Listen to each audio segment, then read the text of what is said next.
Looking at this excited, grinning birthday boy, it's hard to imagine Dan Caro was anything other than angelic. I was a pretty crazy child. Prior to age 2, used to see myself shaking hands with imaginary people. One warm morning in the New Orleans suburb, the life of this spirited 2-year-old took a traumatic turn. Dan's mother decided to cut the lawn, and she put her son safely on the porch to watch. But the second she turned her back, Dan went into the shed after a wagon. Stumbling in, he knocked over a gas can, and the vapors were instantly ignited by the pilot light in a water heater. It was really an instant, a flash, kind of, and this wave of heat just overwhelmed me. And being so young, 2 years old, I was very close to the ground, and the fire kind of went out from the bottom up.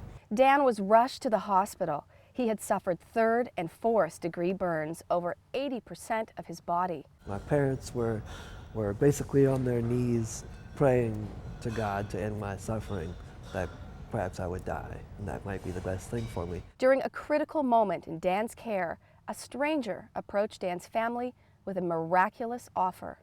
The Shriners of North America, which own and operate a network of 22 pediatric hospitals continentally in North America, and that organization opened their arms to me, contacted my parents in New Orleans and said, look, we've already made all the arrangements. We have a medevac standing by at the Air Force Base.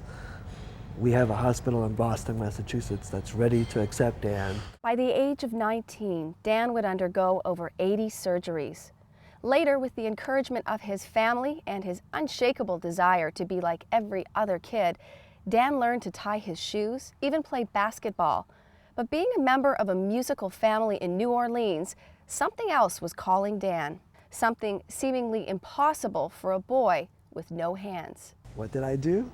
Well, what does any logical, no-handed person do? He played drums. Dan tried everything from duct tape to super glue to grip the sticks.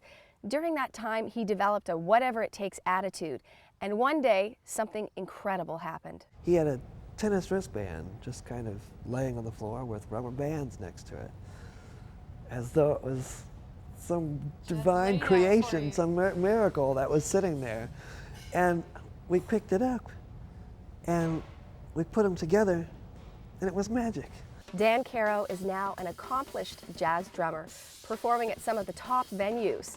His story has inspired thousands, so much so that he now speaks all over the world, encouraging others to live a life without limits. The gift of fire is interesting because, in my experience, through observing people and hearing other people's stories, not many people look at these major traumas in their life or these huge adversities that they experience as a blessing. I don't like the what-if scenario, because that's not what is. What is this, and you either accept it or reject it. If you reject it, you're going to have a hard time. If you accept it and embrace this and love who you are, then it's going to be wonderful.